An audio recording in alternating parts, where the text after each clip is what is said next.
After I managed to suss that out, came the really fun part. That third generation biotech engine. I had to incorporate it into the motorcycle. And the amount of information I had to learn to even really have a shot at it was absolutely insane. There were simply piles of information. It must have been about 15 books that I collected. But thankfully, I'm a fast reader, so I got through it quickly. But even though I got through it quickly, comprehending it was a different matter, and came down to trial and error. Me using what I'd learned and trying to make educated guesses, I suppose you could call it. For example, I learned that the entire engine is actually nanotech, composed of microscopic machines, held within an exceptionally specific kind of metal. Very special stuff. Metal itself, rather than being poured after being melted down into casts and shapes like most things are, or being 3D printed out of hardened metals like titanium or steel. The way a third generation biotech engine was built was completely different. The entire thing was actually constructed by microscopic machines itself.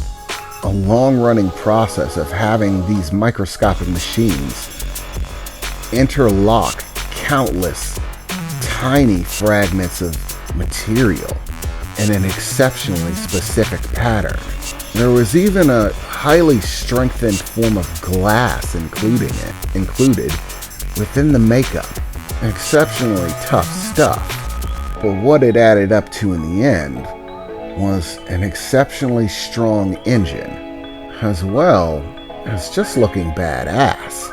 The engine itself had almost a somewhat fluorescent appearance, like trying to look through a foggy window, like dirty glass that wasn't perfect so you couldn't see clearly through it. But surprisingly, it was mostly metal. It's just the manner in which it was all put together by the nanites, and the glass-like compound that is used to bond those pieces of metal together and form the engine itself, simply resulting in that glassy appearance, even though that's solid steel. I even checked it, taking a small whack at an outward piece of it with a hammer to see how it would respond. And trust me, that stuff's metal, making a hard clanking sound and not giving a single inch, or making even the slightest dent. Apparently, the glass was necessary for the overall function of the engine. Something about how energy transfers through the engine itself. The third generation biotech engine, after all, was an electric engine at its basis, designed to not burn fuel but produce electricity. It was basically a generator, capable of taking any amount of power that you put into it and drastically amplifying it at nearly a 1 to 1,000 ratio. So basically, you could get nearly 1,000 volts of electricity out of it for every 1 volt of electricity you put into it. The interior of the engine was actually very strange, basically being filled with a fluid substance. This is where the nanites were.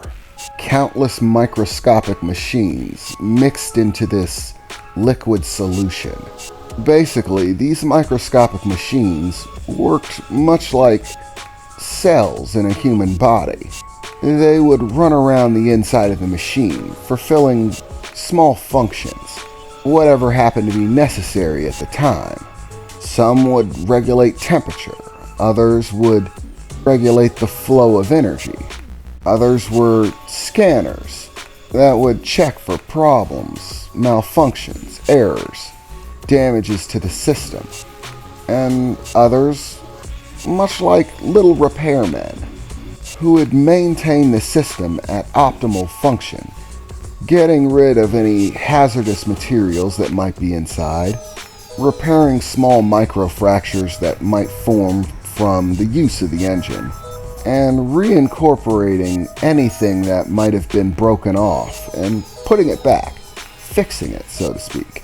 There were a countless number of different types of nanites included within the mixture that all performed their own small functions, all of them working together in order to maintain the engine, feeding off of the energy that it produces, while the system itself actually pumped this liquid solution around the engine, moving the nanites from one place to another rapidly, much like a heartbeat, pumping blood throughout the rest of your body.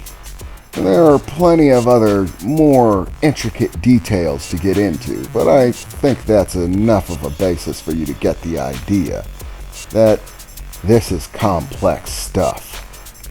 It took me another few weeks after finishing the programming to actually finish putting together the biotech engine in the bike and the rest of the equipment that it needed to function. After which I took my scan of the motorcycle and added in the armor. And finally, after nearly 2 months of work, it was finished. When dealing with that engine, I had to make sure that there weren't any errors. That nanite mixture that runs throughout the inside isn't exactly an available or common substance. I had to make sure that I didn't lose a drop of it. I simply couldn't afford a leak anywhere. Everything had to be airtight, sealed, perfectly contained with no losses whatsoever, because I wasn't going to be able to replace that fluid if I lost it. But finally, it was done. As I stood there in my shop, staring at that beautiful black machine, wiping the sweat off of my brow, surrounded by tools and equipment scattered all across the floor. My entire house had basically become a minefield of different equipment laying all over the place. All of it was needed in order to put the bike together, but finally, it was finished. Picking up the helmet that I had set to the side for the moment, putting it on and taking a seat on top of the bike, I turned on the helmet and the bike, placing the key into it and turning it.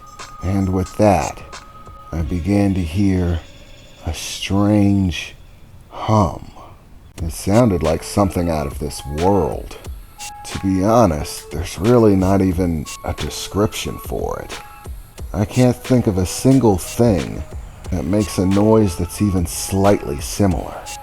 But even more than that, something I wasn't expecting was a glow.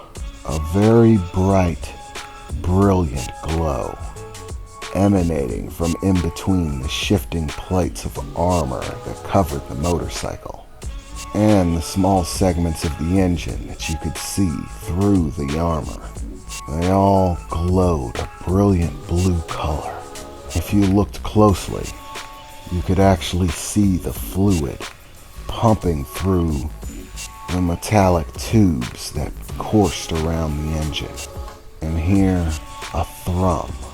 The sound of the engine, well, I suppose you could call it its heartbeat. A thrumming, a pulsing, thum thum, thum thum. And every time you heard that pulsating sound, you could also see the light emanating from the engine grow ever the more brighter. As I gripped the throttle, twisting it in order to turn up the power, the speed of the thumb increased, the pulsating getting faster, and the light that the bike emitted getting brighter. Boom, boom, boom, boom, boom, boom, boom, boom, boom, boom, boom. If I throttled it hard enough, you stopped hearing the pulsating altogether, as if its heartbeat was going so fast you couldn't distinguish it as individual beats. It was more like some secondary level of humming. All the while, that bright blue light emanating, filling every small corner of that little metal factory.